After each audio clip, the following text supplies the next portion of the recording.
মেয়ে রামিসারকে ধর্ষণ করে যেভাবে তাকে বিচ্ছিন্ন করে দেওয়া হয়েছে, কি হয়েছিল মূলত তার সাথে, সেই হত্যাকারী নিজেই সেই বর্ণনা দিয়েছে। সামনে আছে সেই বর্ণনা, বিস্তারিত দেখতে পারবেন।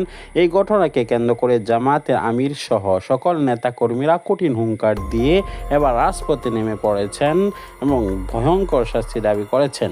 অন্যদিকে রাষ্ট্রপতি শাহাবুদ্দিন চুপ্পু এবং স্বরাষ্ট্রমন্ত্রীর পদত্যাগ দাবি করছেন।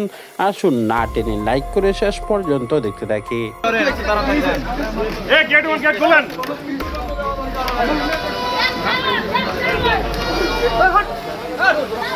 ব্যস্ত আছে কার্ড নিয়ে, এদিকে ধর্ষণ, খুন, রাহাজানি, মারামারি, ডাকাতি।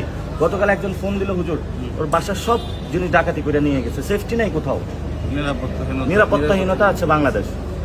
এটা সরকার দেখো না দেখার ভান করে থাকে। শুধু লামিসা না, গত 1 বছর ধরে সরকার ক্ষমতায় আসার পর থেকেও অসংখ্য জায়গায় বাচ্চাদেরকে ধর্ষণ করা হয়েছে। আমরা এটা নিয়ে প্রতিবাদ করেছিল, কথা বলে সরকারের হলো কানে যায়নি।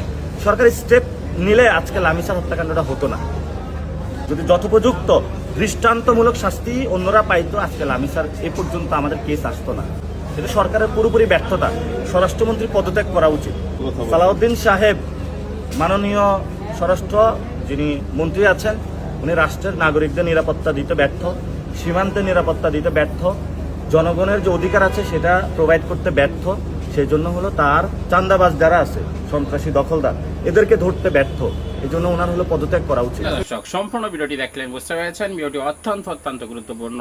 আমরা ব্রেকিং নিউজ, আপডেট টপিক এবং তাজা খবর আপনাদের মাঝে শেয়ার করি। অবশ্যই আমাদের চ্যানেলটিকে সাবস্ক্রাইব করে রাখলে নিত্য নতুন সকল আপডেট এবং ব্রেকিং নিউজ, তাজা খবরগুলো আপনাদের কাছে পৌঁছে যাবে। দেখা হচ্ছে পরবর্তী অন্য কোনো ভিডিওতে। সেই পর্যন্ত ভালো থাকুন, সুস্থ থাকুন। আসসালামু আলাইকুম রহমতুল্লাহ।